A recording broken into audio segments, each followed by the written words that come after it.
बिस्मिल्लाहिर्रहमानिर्रहीम। Racks kitchen में अज असी चिकन ते शलजम का सालन बना रहे हैं। तो शलजम की ये रेसिपी साड़ी बहुत मुनफरद ते बहुत टेस्टी है। जिस तरह असी अज शलजम बनावांगे ये शलजम च कड़वापन ते कसालापन बिल्कुल नहीं रहिंदा। तो आओ फिर बनाना शुरू करिए। असी तकरीबन 1 किलो शलजम लैके तो उन्होंने बरीक बरीक कट के रख लिया।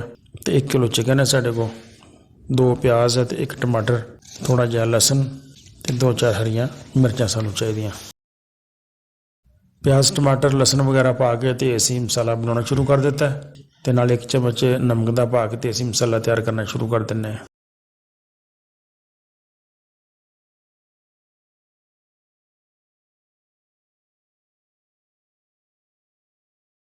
मसाले नू थोड़ा जिहा भुन के ते असी ये चिकन शामिल करांगे।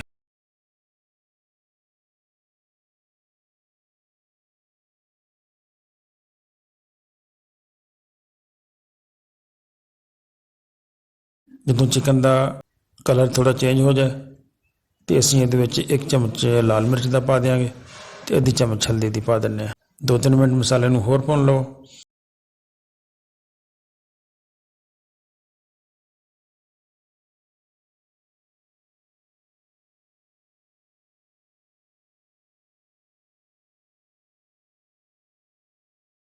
तो हुण असी शलजम बॉयल करके रख लिया सी ते बॉयल किए हुए शलजम पा देंगे।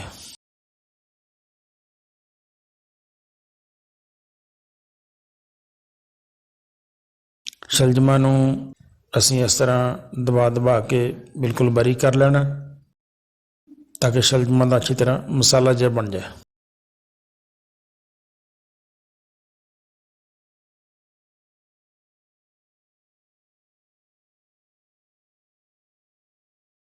तो हुण असी 5-6 मिनट ढक्कन दे के शलजमां नू इस तरह पकन देंगे। नाल साडा चिकन भी गल जाएगा तो शलजम भी साडे मजीद पक जाएंगे। तकरीबन 6-7 मिनट हो गए तो माशाल्लाह साडा शलजम चिकन का सालन बहुत अच्छा तैयार हो गया। शलजम साडे चिकन में बिल्कुल नज़र नहीं आ रहा है, बिल्कुल मसाला बन गया।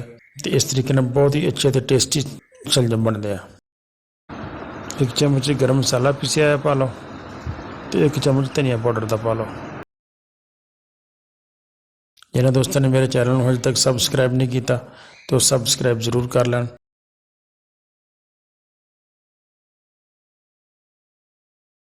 थोड़ा जिहा असी हरा धनिया पा दें।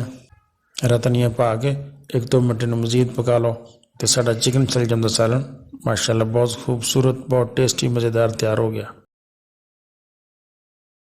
वीडियो अच्छी लगी हो तो दोस्तों शेयर भी करो तो नाले वीडियो नू लाइक कर दो। वीडियो देखने का बहुत शुक्रिया। अस्सलाम वालेकुम।